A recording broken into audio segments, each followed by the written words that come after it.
ay ang proseso talaga ng hardinera ay napakahabang proseso din. Para nag-iimbutido ka din mga kapares, kaya talagang matrabaho. Kaya naman sa pagandaan, isang kultungan na. Maramihan ako, maramihan. Ito naman po yung 1 kilo, kaya konti lang ang mga regado mga kapares. At ito'y pang sarili lang. Panghanda lang sa birthday ko, kung may pangsaludar lang sa mga bisita, yan lang po. Yan lang po ang aking lulutuin at saka embutido mga kapares.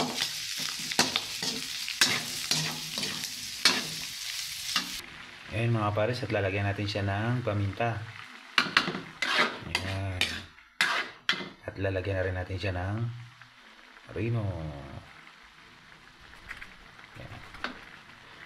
Ayan o, kapag siya may butas din sa ganun sa gitna, napakabilis niyang lumabas mga kapares. Kaya ugaliin nyo laging bubutasan sa gitna para mabilis lumabas yung rino. Tamo po, at andun po agad siya mga kapares. Ayan, at maya maya po ulit mga kapares. Ayan mga kapares, at lalagyan ko naman siya ng kaunting tomato sauce. Ayan, original yan ang tomato sauce. Hindi siya pwedeng marami, kaunti lang po mga kapares. Ayan, ayos na po yun. At ilalagay na po natin ang carrots. Ayan. At ilalagay na rin natin ang sausage hotdog. Ayan. Ilalagay na rin natin ang tidbit. Ayan. Yan po mga kapares. Yan po para sa hardinera mga kapares. At yan mga kapares, maglalagay tayo ng kaunting breadcrumbs. Ayan. Maganda nga. Ayan mga pares, at ito na nga yung aking nilulutong hardinera. At ito, nilagyan ko siya ng pickles mga kapares. And then yan na yung huli, at saka itong pasas. Ayan, lahat na natin yan mga kapares. Ayan po. Ayan, ganyan lang po ang lulutuin ko mga kapares. At ito, yan po ang lahok ng aking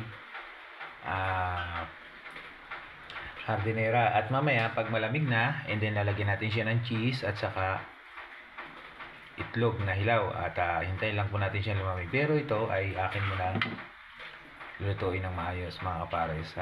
Yan po ang gagawin ko mga kapares. Ito nga, at ako'y magluluto naman ng buko salad. Ito po yung nahugasan ko na. Ang ginawang panghugas ko dyan ay yung sabaw mismo ng mura.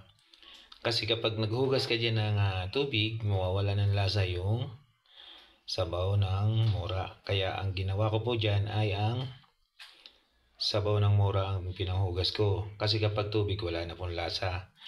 Yan po ang aking ginagawa kapag nagbubuko salad. Simple lang po ang mga lahok ng aking buko salad. Kaya yan lang po ang aking unang ilalagay ay ang ito, today. Yan po, ilalagay ko po yung lahat dito. Yan, abang-abang lang po mga kapares. Ayan mga kapares, nailagay ko na yung nata de coco. Yung fruit cocktail, at ilalagay ko naman ay ang nata de coco. Hindi na po ako bumili ng kaong sapagkat wala nga po akong mabili at maaga pa mga kapares. Ngayon nga po yung araw ng birthday ko. Yan po yung aking lalahok mga kapares. Ayan. Tapos lalagyan po natin siya ng gatas na malabnaw mga kapares. Ayan. Para sumarap po siya mga kapares. Ito po yung pang matagalan na ilalagay ko na lang sa rep. Hanggang Pasko na po yan. Hindi, joke lang po. Yan po yung namiss ko lang, kaya naglagay po ako ng ganyan. Nanggawa po ako ng buko salad mga kapares. Yan, halo lang ng halo. And then siya ay lumasa na siya dyan. And then lalagyan natin siya ng kondensada. Lagyan natin siya ng kondensada. Yummy! Yan po mga kapares. Simple lang po ang lahok niya. Yan lang. Ngayong nata de coco lang. Wala siyang kaong. Kasi ito na may pansarili at hindi naman talaga panghanda. Pwede na rin naman po siya mga kapares. At least kahit paano may lahok naman po siya. Yan.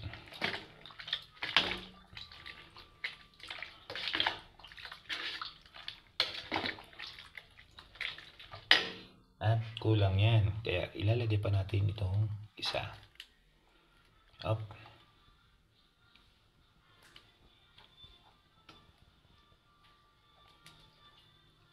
Yan. Pasensya na kayo mga kapares. Kasi solo nga lang ako. Yan, ako lang gumagawa. Ayan.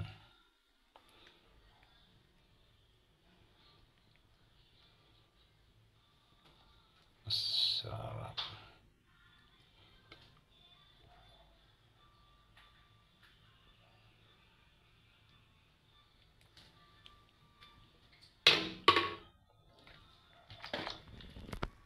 Ayan mga kapares, at siya ay taglado na. And then lalagyan naman natin siya ng cheese. Ito po cheese mga kapares. Ayan. Ilagay natin siya lahat dyan. Saan natin haluin. Ayan. Pasensya na po kayo dahil ako ay solo lang nagbibideo. Ayan. At sigurado na ayos na ang lasa nito mga kapares. Abang-abang lang po. Ayan mga kapares, at napaka sarap na yan. Naihalin natin ang cheese. At ito naman ang missile cream. Ayan.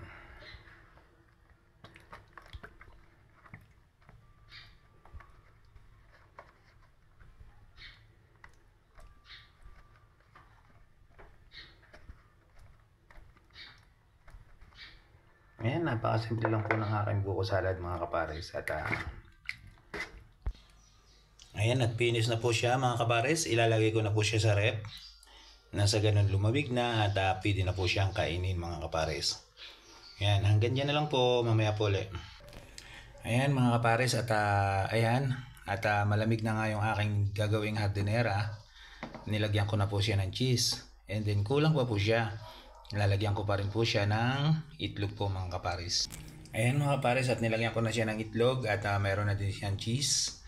Haluin lang po yan mga kapares, and then ilalagay na po natin sa lanyera. So yung lanyerang yun, yung nasa ilalim nun, mayroon pa rin siyang boil na itlog, nakabiak, at saka may bell pepper pa rin siya sa mga gilid. At ayun ay parang pinakang design po mga kapares. Ganun lang po kasi yung iba't ibang design. Mayroon silang mga ham, mayroon silang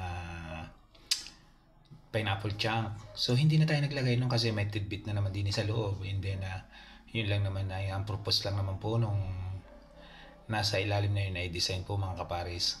So yan po ang aking niluto ngayon, ang hardinera at yung buko salad mga kapares. Yan mga kapares, at ako gagawa naman ng embutido. So ito yung mga lahok niya, carrots, bawang, bell pepper at sibuyas. So ilalagay ko na siya lahat dito dahil nga ako ay solo mga kapares.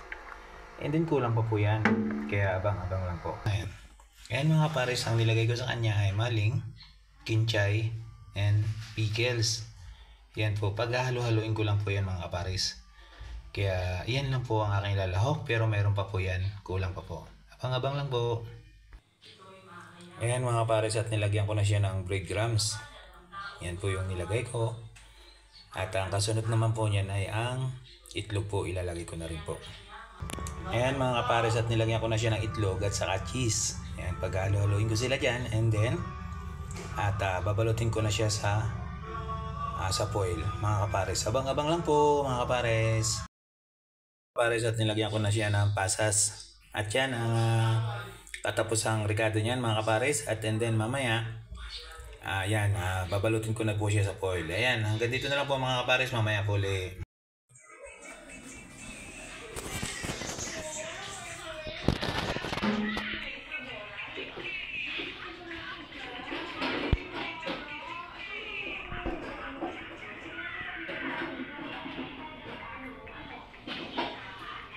Sige.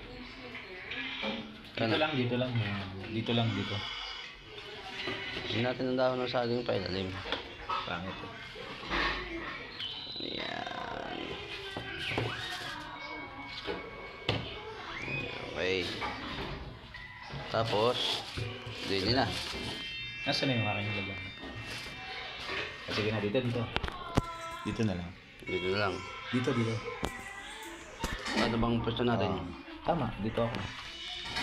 Sasalita lang naman ako eh. Sige. Okay, play. Ay, saka naka-play na pala. Ayan mga kapares, at ako maglalagay na nung aking ginawang niluto kanina. Ang gagawing hardinera at ilalagay ko na po dito sa aking lanyera. Ilalagay na po natin at ganito po ang gagawin ko. Siyempre kailangan natin lagyan ang lanyera mga kapares. Ayan. So kailangan natin gumamit ng maliit na kutsara o spoon. Ayan. Para yan. Nakita naman yung yummy. Ba't na maraming cheese? Simple lang po manggawa ng ng hardinera. Basta ikay marunong magluto at marunong ka magmikos-mikos, 100% makakagawa ka na ng hardinera mga kaparis. Ayan mga kaparis, at ayan. Simple lang po yan, ganyan lang po yan, at and then tatakpan mo lang siya ng dahon ng saging uli at isasalang mo siya sa steamer. Ayan, ako po ay may malaking steamer at dati po ako nagagawa talaga ng mga embutido at tinitinda ko po sa naglalako po ako doon sa mga may tindahan at iniiwan ko po ang mga embutido doon. Ayan, at may isa na po akong nagawa mga kapares. Ayan. Magagawa naman ako ng embutido. Ito naman yung gagawin ko, tapos na yung yung hardinera. Ayan, at natapos na po mga kapares. At dito naman ako sa embutido, ito yung mga ilalagay ko. And then meron po tayong ham and spread. Ilalagay po natin yan dito sa aking embutido.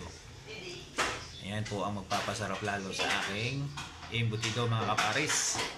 At ngayon, siyempre, kailangan mo siyang punasan ng margarine, ang oil, and then para hindi dumikit yung itong ilalagay kong laman, yung aking ginawang mikos-mikos na embutido mga kapares. Ayan, abang-abang na lang mga kapares kung anong gagawin ko mamaya po uli. Ayan mga kapares, at ako nang gagawa ngayon ng embutido. Ayan o, ayan, kinakita nyo, liver spread, yung aking pinapahid niyan, yan, yung kumakita nyo yan. Siguradong pag ito in-steam mo, talagang napakasarap mga kapares. Talagang abot sa kapitbahay ang bango mga kapares. Napakasarap niyan mga kapares. Yan, ganyan po ako manggawa ng embutido. Ayan, ganito lang, simple lang. Pero parang special na rin mga kapares. Hindi ko na siya nilagyan ng itlog. Sa totoo lang po, pag nagpapa-order ako dati nito, may itlog po ito. Ayan, 3 po yan. Ngayon wala, at pansarili lang naman po. Ayan mga kapares, at nakita ninyo kung paano ko gawin ang aking embutido mga kapares. At abang-abang na lang po, mamaya na po uli. Kapares, at tapos na ako magbalot ng aking mga lulutuin embutido at saka hardinera. Ayan mga kapares, hardinera yan. Ayan, yan. At mamaya ay 35 minutes lang natin siyang pinapakulo lang natin yung tubig, and then isisigang na po natin yan mga kapares. Ayan mga kapares, at mamaya abang-abang na lang po at titignan po natin ang mga luto niya. Yan po ang aking mga ginawang embutido mga kapares. Mamaya na lang po.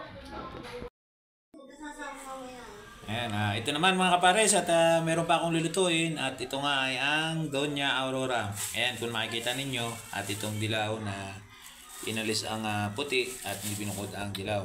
Ganito po ang gagawin ko sa Doña Aurora. Ihahalo ko po siya sa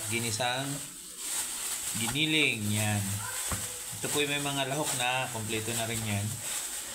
At yan mamaya ay gagawin natin Doña Aurora mga kapares. Ayan. Ayan, marami-rami tayong niluto ngayon. Mayroon pa akong niluluto ang spaghetti. Ayan, spaghetti pa akong niluluto. Habang magluluto ng Doña Aurora mga kapares. Ayan. Simple lang naman magluto, basta marunong ka magluto. Madali lang magluto. Ayan, basta nasa puso mo lang.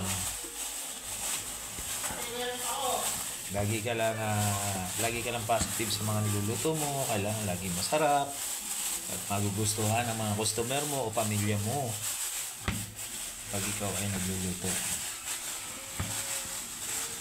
Dahil nga tayo magluluto, ay marami tayo alam magluto na. Yan ang content ko everyday.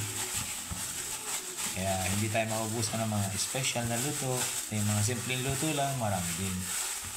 Kaya abang-abang lang po palagi kayo sa aking mga niluluto mga kapares.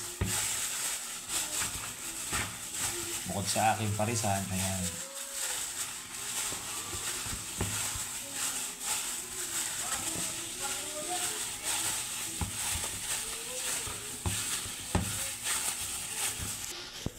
Ayan, maglalagay na ako mga kapares dito sa... Malinis naman po yung kamay ko, nagugas po ako, yan. Lalakihan ko na po ang paglalagay din sapagkat para ano na magkasya yung puti. Ako po yung nagugas na ng kamay at napakahirap po bang gumawa pagka ganun rin. Yan. Simple lang mga kapares, ganyan lang oh. Meron ka ng Doña Aurora. Yan. Paano ba gagawin ito? Paano ba piprituhin? Simple lang din mga kapares. Yan.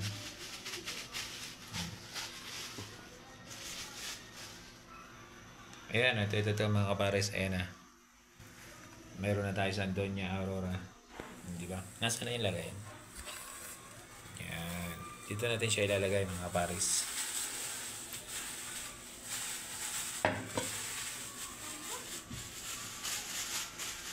Hindi ko na yung napakita sa inyo yung kung paano niluto yung giniling.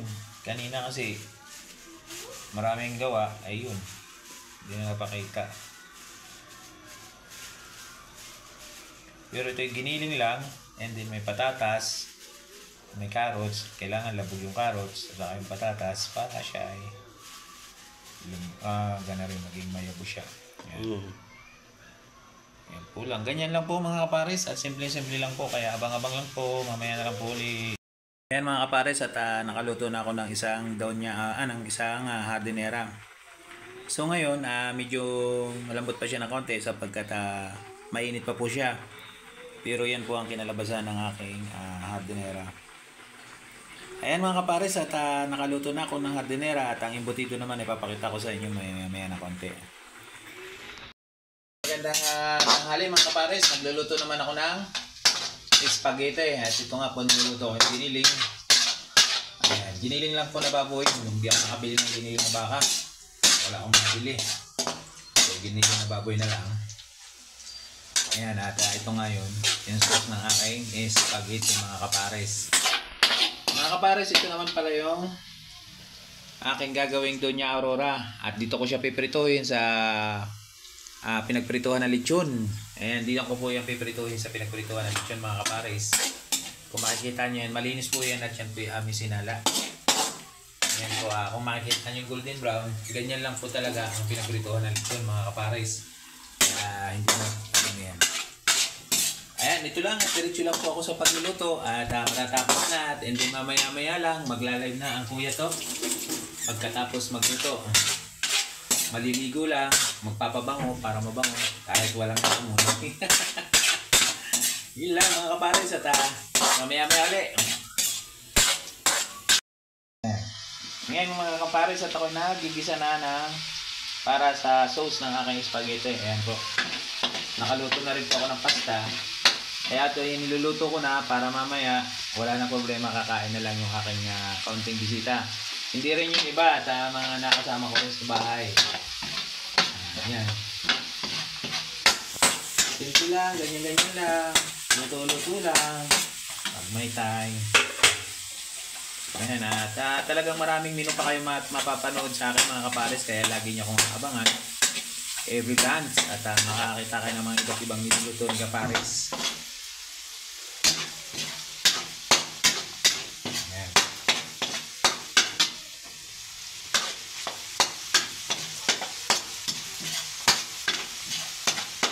Kaunti lang naman po yung spaghetti lulutuin ko. Tama lamang. At yan.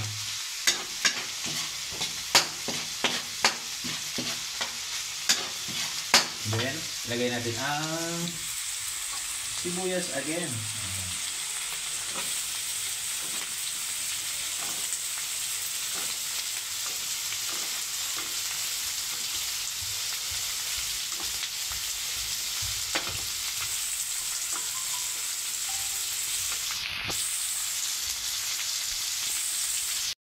Doña Aurora, at ito na.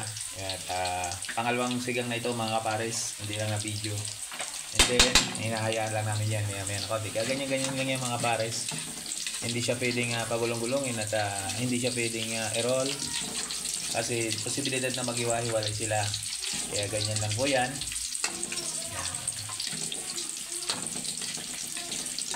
At yan naman po ay luto na talaga lahat yan, mga ingredients na lagay dyan ay luto na talaga po. Yan. Ganyan-ganyan lang po mga kapares yan.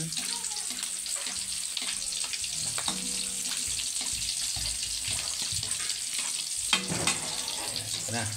Ito naman mga kapares at masusunog naman na rin kapila ko. Alam naman ninyo, ang Kuya Top, maliit ang kitchen kaya hindi pinagkakaigyan. Buti na lang may taga-video nga ngayon. Yan. Pagsasabay-sabay na natin ang carrot sa ang bell pepper. Yan.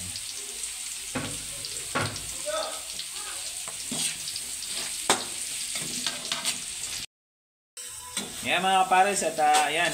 Nilagay ko na yung bell pepper, yung carrots, and then mayroon na siyang paminta or black pepper. Ayan.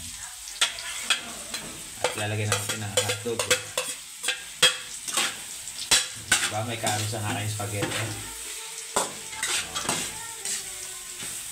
And then pagkatapos po niyan, ilalagay ko naman ang syempre ang tomato sauce.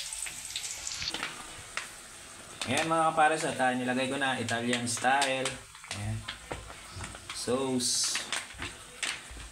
And then lalagyan ko siya ng sweet. Siyempre mas masarap. Lagyan ko siya ng sweet. Yan.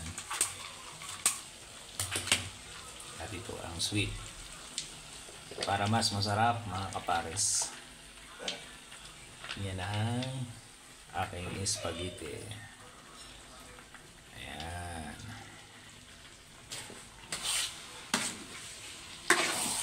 Ayan mga kapares at mamaya-maya lang ay kain na. Pero lalagyan ko siya ng kaunting tubig lang mga kapares. Ayan. Ayan mga kapares at lalagyan ko na siya ng condense. At para finish product na, and then tapos na rin ang akin Doña Aurora. Tapos na rin ang hardinera. Tapos na rin ang embutido. At ito ang last spaghetti. Yan lang po ang aking handa ngayong birthday. Hindi na ako nagluto ng mga kaldereta kasi kumbaga ang iinamin lang namin na Alfonso hindi naman makisabaw yun. Kaya yun ang pulutan namin. Embutido at saka hardinera. Ayan mga kapares at tapos na ako magluto. Mamaya-maya nyo, alabang-abang ulang uli po. Magandang umaga mga kapares at ayan, inabot na tayo ng umaga ngayon. At hindi na po ako nakapag-outro kahapon. Sobrang pagod ko. Yun. At natapos ko naman yung palaro at hindi naging okay naman po ang lahat. Pasensya na po kayo at walang outro po ang aking in-upload po. Pasensya na po kayo sa lahat na manonood ng aking videos. Yan po lahat ang niluto ko at pasensya na rin kayo at medyo magulo yung video. Gawa ng wala nga po akong taga-video at solo lang po akong nag-video habang nagluluto ng aking mga niluluto. At ako po naman lahat talaga nagluluto niyan. Ayan at tuwan-tuwa nga ang mga kapitbahay gawa ng siyempre, ang dami nilang gustong magpaluto, hindi ko naman po talaga magagawa dahil busy ako sa parisan ko. Kahapon pa lang, nagre-request sila kung pwede daw magluto. Hindi ko po magagawa yun. So, sa lahat ng mga pwedeng magpaluto sa akin, anytime, pwede naman. Kaya lang, kung kayo ay kaibigan ko sa YouTube, pwede naman libre. Basta, ano nyo ang pamasahe, sagot nyo ang pamasahe ko. Anytime po yan. Ayan, hanggang dito na lang po ang aking video at maraming salamat po sa lahat ng pumunta sa aking live at sumali sa aking palaro. Galing po ang sponsor niyan kay Miss Ilang Ilang. Miss Ilang Ilang, maraming salamat po and God bless po sa iyo at sana lagi kayo mag-ingat diyan sa inyong work at lagi po mag-pray. Yun lang po. Maraming salamat po and then advance Merry Christmas po. At sa lahat din po, advance Merry Christmas po sa inyo lahat. Pasensya na po kayo, hindi ko man lang ma-push yung yung 400 400 views ko po na kahapong pagla-live ko. Maraming salamat po sa support at thank you po. Nakatulong po ng malaki yan sa WH ko. Bagamat mahaba pang lalakbayin ko, sana patuloy niyo po akong suportahan sa aking pangarap na maging isang ganap na vlogger. At yun naman po ay makikita nyo kung saan ko itutulong yung mga lahat ng gagawin ko po. At tulad nga ng sabi ko, ayan, meron po tayo pinagkikitaan tulad ng aking parisan, mga kaparis. Yun lang po, at hanggang dito na lang po. Advance Merry Christmas po muli sa inyong lahat ng viewers ko. Hindi ko man kayo may isa-isa, sana maunawaan nyo lahat na sinabi ko. Ayan po, hanggang dito na lang po. Bye bye po.